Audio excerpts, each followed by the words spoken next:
ও পৃথিবীর মানুষ, তোমরা শুনে রেখে দাও, পৃথিবীর জমিনে তোমাদের সন্তানদেরকে মুরু আওলাদুকুম বিসসালাতি ওয়া হুম আবনাউ সাবঈ সিনিনা, যখন তোমাদের সন্তানদেরকে 7 বছর বয়স হবে তখন তোমরা তোমাদের সন্তানদেরকে নামাজের কথা বলবে।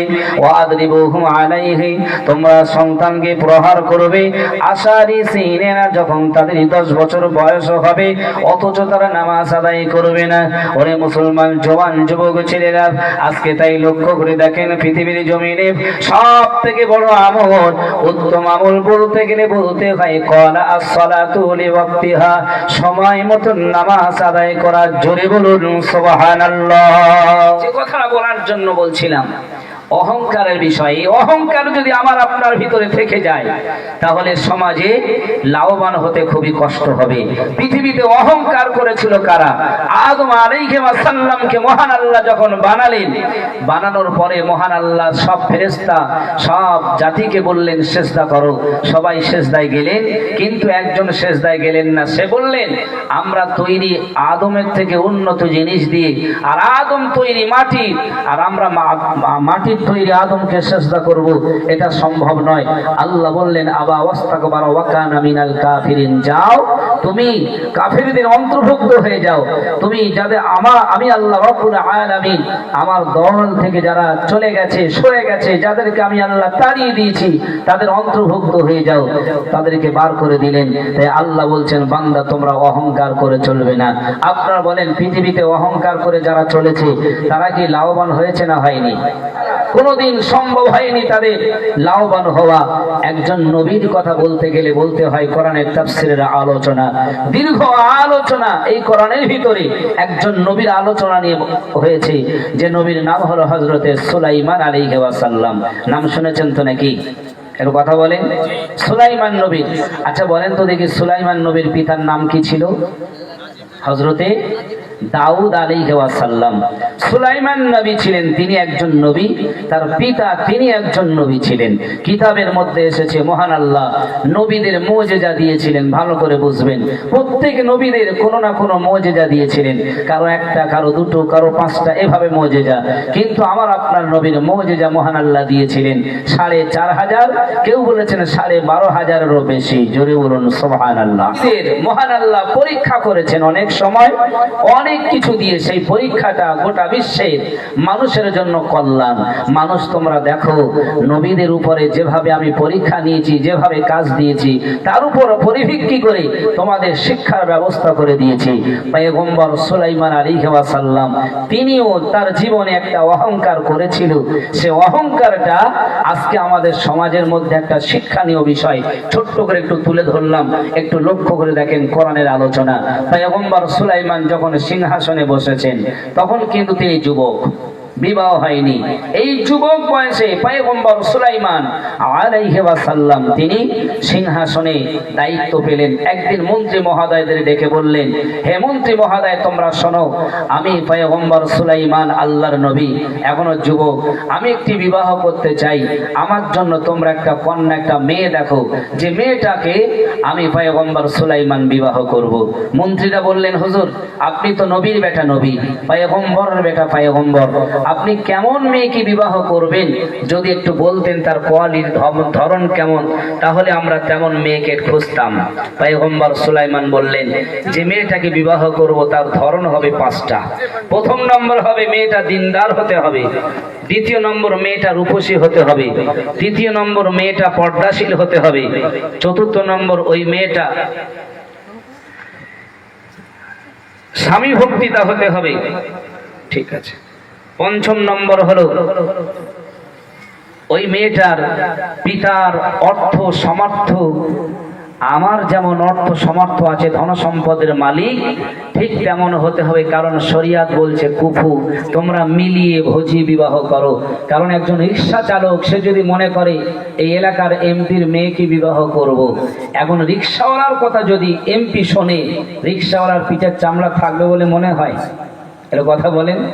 থাকবে না, কারণ শরীয়ত বলছে তোমরা মিলিয়ে বিবাহ করো, তাহলে আর তোমাদের ভিতরে সমস্যা থাকবে না। তো পয়গম্বর সুলাইমান বললেন আমার যেমন সম্পত্তি আছে ঠিক মেয়ের বাপেকে যাকে বিবাহ করব তার পিতারও তেমন সম্পত্তি থাকতে হবে। এই কথা পৃথিবীর বিভিন্ন জায়গায় ছুটলেন, পৃথিবীর বিভিন্ন জায়গায় পৌঁছে গেলেন। অনেক মেয়ের পিতারা পয়গম নিয়ে পয়গম্বর সুলাইমানের দরবারে আসে। লক্ষ্য করেন, আমি যেটা বলেছি পয়গম্বর সুলাইমানের মুজিজা ছিল কি জানেন তো বলেন? পয়গম্বর সুলাইমানের একটা মুজিজা হলো হাতের আংটি। ভাইরা বাবাজিরা, মহান আল্লাহ রাব্বুল আলামিন পয়গম্বর সুলাইমান আলাইহিস সালামকে একটা মুজিজা দিয়েছিল, যে মুজিজা হলো হাতের আংটি। আল্লাহ বললেন নবী সুলাইমান আমি তোমার হাতের একটা আংটি দিয়েছি, মুজিজার আংটি। তুমি যখন এই আংটি পরিধান করে থাকবে তখন বিশ্বের সমস্ত সৃষ্টি জগৎ তোমার সম্মান দেবে, তোমার তাবে হয়ে যাবে, তোমার অনুসরণ করবে। হে পয়গম্বর সুলাইমান, এই আংটিটা মুজিজার আংটি, তুমি হাতে পরিধান করো। তবে তোমার জন্য বলে দিলাম আংটি সব জায়গায় পরে যেতে পারবে, কিন্তু একটা জায়গায় পরে যেতে পারবে না। সেই জায়গাটা হলো ওয়াশরুম, যেটাকে বাথরুম বলি। ও মুসলমান ভাইরা বাবাজিরা, কিতাবের মধ্যে এসেছে পয়গম্বর সুলাইমান আলাইহিস সালাম তিনি বিবাহের প্রস্তাব দিলেন। ভালো করে বুঝবেন, কোরআনের তাফসীরের আলোচনা। তার হাতে আংটি রয়েছে মুজিজার। এবারে পয়গম্বর সুলাইমানের দরবারে সকল মানুষেরা পয়গম নিয়ে আসে। অনেক মেয়ের পিতা তারাও পয়গম নিয়ে আসে। এ পয়গম্বর সুলাইমান, আপনি যে মেয়েটার কথা বলেছেন, মেয়েটার 5টা গুণের কথা, আমার মেয়েটার তেমন 5টা গুণ রয়েছে। যদি আপনি ওই মেয়েটাকে বিবাহ করেন তাহলে আমার প্রস্তাবটা আপনি যদি মেনে নেন খুশি হব। বিভিন্ন মেয়ের পিতা গার্জেন তার পয়গম নিয়ে আসে। পয়গম্বর সুলাইমান কোন মেয়ের পয়গম তার তিনি গ্রহণ করেন নাই। অবশেষে একদিন সুলাইমান রাজ দরবারে বসে তিনি মনটা খারাপ করে বসে রয়েছে। একদিন পয়গম্বর সুলাইমানের মনটা খারাপ দেখে মন্ত্রী মহোদয়রা জিজ্ঞাসা করলো, হে নবী পয়গম্বর সুলাইমান, আজকে আপনার মনটা খারাপ কেন? পয়গম্বর সুলাইমান বললেন, দেখো আজকে রাজ দরবারে একটা চিঠি এসেছে, ওই চিঠি পড়ে দেখেছি একটা মেয়ে আমাকে বিবাহের প্রস্তাব দিয়েছে। ওই চিঠিতে লেখা রয়েছে, পয়গম্বর সুলাইমান, আপনার জন্য আমি একজন মেয়ে বিবাহের জন্য প্রস্তাব পাঠিয়েছি। আপনি যে 5টা গুণের কথা বলেছেন, ওই 5টা গুণের ভিতরে 4টি গুণ আমার ভিতরে বিদ্যমান রয়েছে। একটা হলো আমার আদর্শ আখলাক চরিত্র, আমার ভিতর রূপসী রয়েছে, পর্দাশীল রয়েছে, আমি দিনদার। তবে আমার 5ম নম্বর গুণ হলো আমার পিতার অর্থ সামর্থ্য নাই। আমার পিতা হলো সামান্য জেলে। কি বললাম? সামান্য জেলে। জেলেদের সাধারণত সম্মান কম থাকে। অনেকে বলে জেলেরা হলো একটু ছোট নিচু জাতের হয়। তো পয়গম্বর সুলাইমান উনি ওই চিঠিটা পড়ে নিচে যদি দেখছে যে জেলের মেয়ে, পয়গম্বর সুলাইমান সঙ্গে সঙ্গে মন্ত্রীদের বললেন, এত বড় সাহস, একজন সামান্য জেলে তার মেয়ে আমি পয়গম্বর সুলাইমান আমার ব্যাপারে জানে না, অথচ আমার বিবাহের পয়গম পাঠিয়েছে। আমি এই পয়গম নারাজ। তবে শুনে রেখে দাও, ওই মেয়েটার এই চিঠিটা সকলের সামনে আমি ছিঁড়ে ফেলে দিলাম টুকরো টুকরো করে। আচ্ছা, পয়গম্বর সুলাইমান যখন ফেলে দিলেন, এতে করে পয়গম্বর সুলাইমান কি অহংকার করেছে নাকি? কথা বলেন, অহংকার করেছে। আল্লাহ ডেকে বললেন, নবী পয়গম্বর সুলাইমান শোনো, তুমি যে অহংকার করেছো, এই অহংকারটা তুমি নাও করতে পারতে। তুমি যে সুলাইমান হয়েছো, বাদশাহী পেয়েছো, যে আল্লাহ তোমাকে বাদশাহী দিয়েছে, সেই আল্লাহ আবার ওই জেলেকে গরিব বানিয়ে সামান্য একটা জেলে বানিয়েছে। হে পয়গম্বর সুলাইমান, আমি আল্লাহ সকল মানুষের জন্য একই নিয়ম আমি তৈরি করেছি। তুমি যে অহংকার করেছো, তোমার উপরে পরীক্ষা শুরু। এখন আল্লাহর পরীক্ষা ছোট হয় না বড় হয়? জোরে বলুন। আর শক্ত হয় না সহজ হয়? আল্লাহর পরীক্ষা হয় শক্ত। পয়গম্বর সুলাইমানের উপরে পরীক্ষা শুরু হয়ে গেলেন। আমি শুধুমাত্র আপনাদেরকে বোঝাতে চাইছি, কোরআনের এই তাফসীরের আলোচনা দিয়ে একটু বুঝতে হবে। আমার আলোচনার পরিপ্রেক্ষিতে আপনাদের বোঝাতে পারবো কি জানি না। তবে লক্ষ্য করেন, পয়গম্বর সুলাইমানের উপরে পরীক্ষা শুরু হয়েছে কার? জোরে বলেন। আল্লাহর। আল্লাহর পরীক্ষা শুরু হয়েছে। আল্লাহ বললেন, নবী সুলাইমান সুলাইমান তুমি সব জায়গায় আংটি পরে যেতে পারবে, কিন্তু এক জায়গায় যেতে পারবে না। সে জায়গাটা কোনটা? ওয়াশরুম। একটু কথা বলেন, নাকি অসুবিধা হচ্ছে? একটু তকবিদান করে কি না রাইতে দলে দলে গুটি গুটি পায়, ওরা সবাই যাই যে আমার নবীর মদিনায়। হাজিরা যাই দলে দলে গুটি গুটি পায়, ওরা সবাই যাই যে আমার নবীর মদিনায়। নবীর মদিনায় মন যে যেতে চায়, সে যে সোনার মদিনায়। হাজিরা যাই দলে দলে গুটি গুটি পায়, ওরা সবাই যাই যে আমার নবীর মদিনায়। ওরা সবাই যাই যে আমার নবীর মদিনায়। নারাই তাকবীর। চল ছুটে চল মদিনাতে, সাহস রেখে বুকে, যেথায় আমার প্রিয় নবী রওজা মোবারকে। চল ছুটে চল মদিনাতে, সাহস রেখে বুকে, যেথায় আমার প্রিয় নবী রওজা মোবারকে। হাজিরা যাই দলে দলে গুটি গুটি পায়, ওরা সবাই যাই যে আমার নবীর মদিনায়। ওরা সবাই যাই যে আমার নবীর মদিনায়। শেষ জামানার নবী এলো মায়ামিনার ঘরে, চিনতে যদি পারবো তোমার নসিবে যাবে। শেষ জামানার নবী এসেছে মা আমিনার ঘরে, যারা চিনেছে নবীকে তাদের নসিব গিয়েছে খুলে। আজকে আমরা নবীকে চিনতে পারিনি।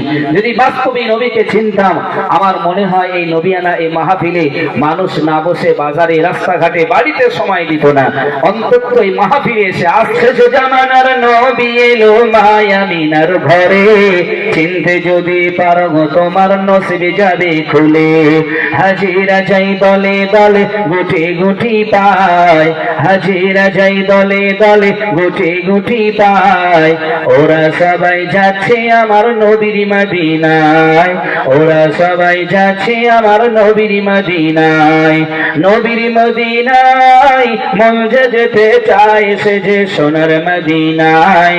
হাজিরা যাই দলে দলে গুটি গুটি পায়, ওরা সবাই যাচ্ছে আমার নবীর মদিনায়। একবার দরুদ শরীফ আল্লাহুম্মা হুদাইনা মাওলানা ওয়ালা আলি সাইয়্যিদিনা। ও ভাইরা বাবাজিরা, এবারে যে কথা আলোচনা করেছিলাম, আপনাদের মন মানসিকতা তৈরি হবে ভালো, তাহলে আলোচনা আপনাদের ভালো লাগবে। লক্ষ্য করে দেখেন, পয়গম্বর সুলাইমান আলাইহিস সালাম তিনি অহংকার করেছে, আল্লাহ পরীক্ষা শুরু করে দিল। আল্লাহর নবী পয়গম্বর সুলাইমান পরীক্ষা চলছে। এইবারে তিনি কোনো একটা সময় ওয়াশরুমে যাচ্ছেন, কিন্তু তার সঙ্গে ছিল দেহরক্ষী জিন। পয়গম্বর সুলাইমান বললেন, দেহরক্ষী এসো, আমি ওয়াশরুমে যাব, বাথরুমে যাব। আমার হাতের আংটিটা মহান আল্লাহ যেভাবে বলেছেন সব জায়গায় করে যাবার ক্ষমতা দিয়েছে, কিন্তু ওয়াশরুমে যাবার আগে খুলে রাখতে বলেছে। তাই আমি আমার আংটিটা খুলে দিলাম, তুমি এই জায়গায় দাঁড়াও, একটুখানি ওয়াশরুমে যাব, ওয়াশরুম সেরে আবার তোমার কাছ থেকে আংটি নিয়ে রাজ দরবারে ঢুকবো। ভাইরা বাবাজিরা, পয়গম্বর সুলাইমান নবী, যিনি দাউদ নবীর বেটা, তিনি আংটিটা খুলে দেহরক্ষীর কাছে দিয়ে যেই ওয়াশরুমে ঢুকলেন, ওয়াশরুমে যেই ঢুকলো, মহান আল্লাহর পরীক্ষা কেমন দেখেন। জিন জাতির ভিতরে একটা জিন, যার নাম হলো সাফর, সে পয়গম্বর সুলাইমানের আকার আকৃতি নিয়ে ওয়াশরুমের থেকে বাইরে এসে দেহরক্ষীকে বললেন, দেহরক্ষী আমি সুলাইমান নবী এসেছি, যে আংটি তোমার কাছে দেওয়া হয়েছে আংটিটা দিয়ে দাও। দেহরক্ষী যে আংটিটা দিয়ে দিলেন, আংটিটা পরিধান করে সাফর এখন করলেন কি, রাজদরবারে ঢুকলেন সুলাইমান সেজে। মানুষ সবাই তার সম্মান দিতে শুরু করেছে, যেহেতু আংটি তার হাতে রয়েছে। আংটিটা পৃথিবীর অন্য কারো নয়, আংটিটা হলো মহান আল্লাহর দেওয়া মুজিজার আংটি, ঠিক না বেঠিক? দেহরক্ষী আংটি নিয়ে রাজদরবারে সিংহাসনে বসে বলছে, মন্ত্রী মহোদয়, আমি হলাম পয়গম্বর সুলাইমান, আমি তোমাদের পয়গম্বর, আমি বাদশাহী পদে বসেছি, সিংহাসনে রয়েছে। আমার বড় চিন্তা হয়, এই দেশে এখানে কোনো মানুষ যদি নকল সুলাইমান নবী হয়ে রাজ দরবারে ঢুকে সিংহাসন দখল করতে চায়, আমার বড় ভয় হয়। তাহলে তোমরা তার বিরুদ্ধে কি পদক্ষেপ নেবে? তৈরি করো দেখি। নকল সুলাইমান সে বলছে, যদি কোন নকল সুলাইমান রাজদরবারে এসে হাজির হয় তাহলে তোমরা করবে কি? মন্ত্রীরা বললেন, হুজুর চিন্তা করবেন না, আপনি তো পয়গম্বর সুলাইমান, আর কেউ যদি সুলাইমানের দাবি নিয়ে এই রাজদরবারে এসে হাজির হয় আমরা তার যোগ্য জবাব দেব। আপনার জ্ঞানী মানুষ বলেন তো দেখি, যিনি সিংহাসনে এখন বসা ইনি কি আসল সুলাইমান না নকল সুলাইমান? নকল সুলাইমান। আর যদি ইনি নকল হয় তাহলে আসল সুলাইমান কোথায়? ওয়াশরুমে, ঠিক না বে ঠিক? এই কথা যখন বললেন নকল সুলাইমান আসবে, তো মন্ত্রী মহাদারা চতুর্দিকে সব পাহারা শুরু করেছে, নকল সুলাইমান আসে কি করে দেখা হোক। তো নকল সুলাইমান পাহারা দিতে লক্ষ্য করেছে। কোনো একটা সময় আল্লাহর নবী পয়গম্বর সুলাইমান টুকটুক করে তিনি ওয়াশরুম থেকে বার হয়ে দেহরক্ষীর কাছে বললেন, দেহরক্ষী আংটিটা দাও, আমি এবারে রাজদরবারে ঢুকবো। দেহরক্ষী বললেন, আপনি আবার কে? বলেন, আমি তো সুলাইমান। বলছে, আমাকে চিনিস না? বলছে, ও এক্ষুনি তো সুলাইমান রাজদরবার থেকে বলেছে নকল সুলাইমান আসতে পারে, তাহলে মনে হয় তুমি নকল। ভিতরে যাও, বুঝবা কোনি নকল তুমি সুলাইমানের দাবি করছো, ভিতরে যাও। আল্লাহর নবী সুলাইমান আস্তে আস্তে ভিতরে গেলেন। চিন্তা করছেন সে কি ব্যাপার, আংটিও দিল না অথচ ভিতরে যেতে বললেন, ব্যাপার তো বুঝি না। পয়গম্বর সুলাইমান যেই ভিতরে গেল, পয়গম্বর সুলাইমানকে জিজ্ঞাসা করছেন মন্ত্রীরা যে আপনার নাম কি? বলছে, আমার নাম সুলাইমান। পিতার নাম? বলছে, পিতার নাম দাউদ আলাইহিস সালাম। যেই বলেছে মার শুরু করেছে, মারতে মারতে এতটাই মেরেছে, কিতাব বলছে পয়গম্বর সুলাইমান নবী তিনি বেহুশ হয়ে পড়ে গেলেন। ভাইরা বাবাজিরা, নকল সুলাইমান তিনি বললেন যে দেখো দেখো, এই নকল সুলাইমান তোমরা যাকে মেরেছো এনাকে নিয়ে তোমরা চলে যাও, তাড়াতাড়ি এমন একটা জায়গায় ফেলবে যে জায়গা থেকে যেন কখনো আর এই রাজদরবারে ফেরত না আসতে পারে। ও মুসলমান ভাইরা বাবাজিরা, আজকে বর্তমান সময় এটাই, নকল জিনিসের বেশি মূল্য বর্তমান সময়ে চলছে, আর নকল জিনিসটা বেশিরভাগই মানুষের কাছে পরিচিত হতে লেগেছে। এখন পয়গম্বর সুলাইমানকে এতটাই মারা মেরেছে, তাকে বেহুশ অবস্থাতে কয়েকদিন হাঁটার পরে নদীর চড়ে ফেলে দিয়ে এসেছে। এখন আপনারা বলেন তো, নদীর চর দিয়ে সাধারণত যাওয়া আসা করে কারা? জেলেরা। এখন একটা জেলে চর দিয়ে আস্তে আস্তে দেখছে একটা যুবক ছেলে পড়ে রয়েছে, ওনাকে তুললেন প্রায় সন্ধ্যার কাছাকাছি। সংক্ষিপ্ত আলোচনা একটু তাড়াতাড়ি বলতে হয়। পয়গম্বর সুলাইমান ইনি জেলেও জানে না, জিজ্ঞাসা করলো, বাবা যুবক তোমার নাম কি, তোমার বাড়ি কোথায়, তোমার অবস্থা এমন কেন?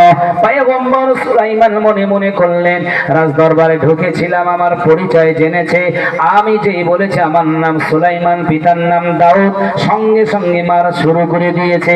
আর আমি এখন যদি এনার কাছে বলি, ইনিও ধরে মারতে পারে। বরং নবীরা হলো মিথ্যা বলে না।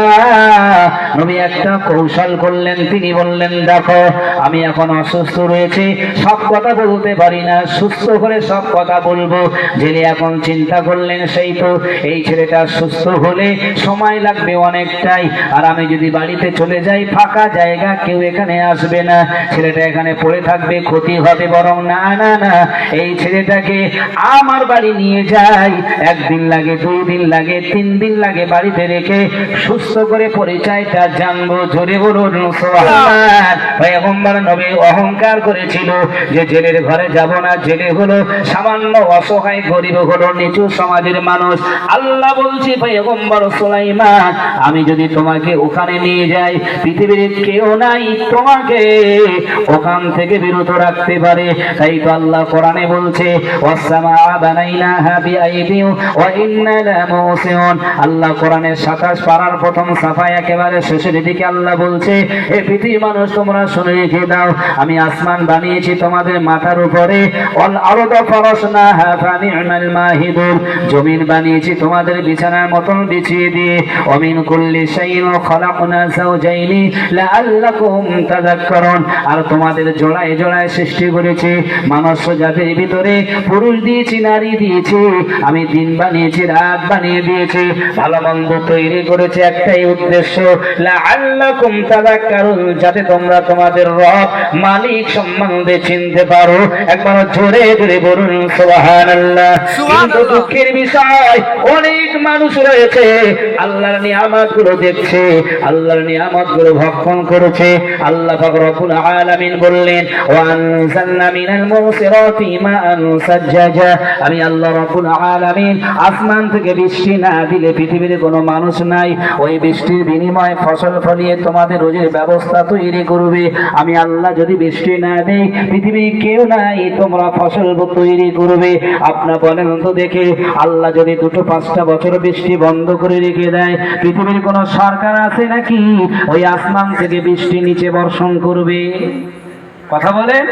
আল্লাহ যদি পূর্ব আকাশে সূর্য উদয় না করে, পৃথিবীর কোন সরকার নাই ওই সূর্যটাকে উদয় করবে।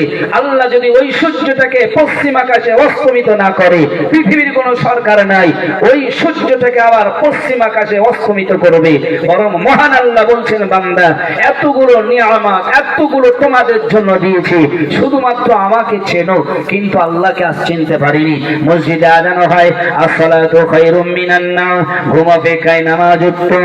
আমার মনে হয় একটা এলাকায় যদি 500 ভোটার থাকে, আমার ধারণা ভোটার তৈরি হওয়া মানে সে প্রাপ্ত বয়স হয়েছে।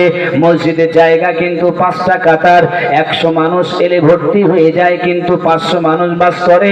ফজরের নামাজে 100 জন মানুষ কেউ খুঁজে পাওয়া যায় না, ঠিক না বেঠিক? তাহলে আল্লাহকে আমরা ঠিক মতন চিনতে পারিনি। এত নিয়ামত আমরা ভক্ষণ করি, আল্লাহর দেওয়া এত নিয়ামত গুলো আমরা নিয়ে চলি, তারপরে সে আল্লাহকে চিনতে পারিনি। আল্লাহকে না চিনলে পৃথিবীতে আমরা লাভবান হতে পারবো না। অতএব আল্লাহকে আগে চেনা দরকার। আল্লাহ পাক রব্বুল আলামিনের সঙ্গে ভালোবাসা মহব্বত তৈরি করা দরকার। এই আল্লাহর সঙ্গে ভালোবাসা মহব্বত তৈরি না করলে আমাদের জীবনে কোনোদিন লাভবান হতে পারবো না।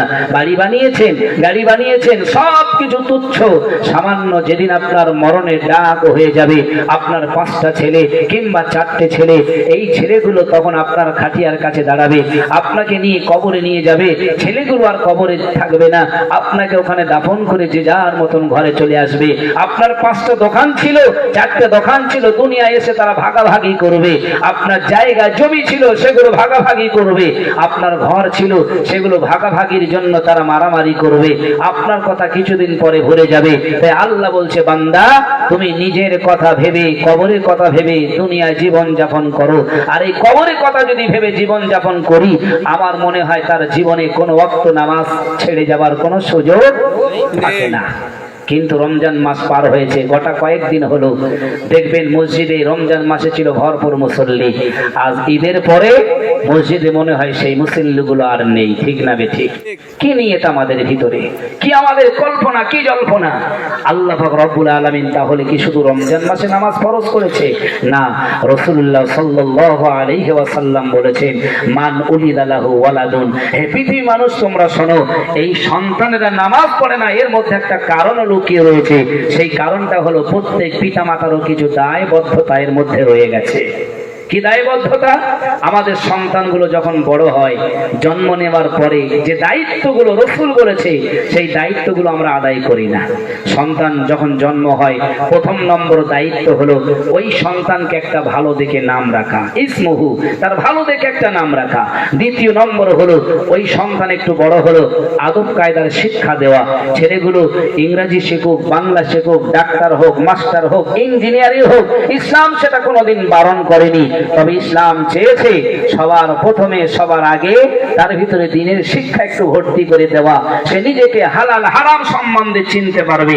যদি এই দ্বীনের শিক্ষা একটু দিতাম, আল্লাহর কসম, মহান আল্লাহ পাকের কসম দিয়ে বলি, আজকে সমাজের মধ্যে ছেলেরা মদের বোতল হাতে করে ঘুরতো না। আজকে আমাদের সমাজের ছেলেরা ঈদের দিনে মাথার ডিজাইন মার্কা চুলও কাটতো না। কত ছেলেদের মাথায় দেখেছি গিরগিটে, কত ছেলের মাথায় দেখেছি IPL, কত ছেলের মাথায় দেখেছি ISL, কত ছেলের মাথায় দেখেছি 2025। ভুল বললাম না ঠিক বললাম?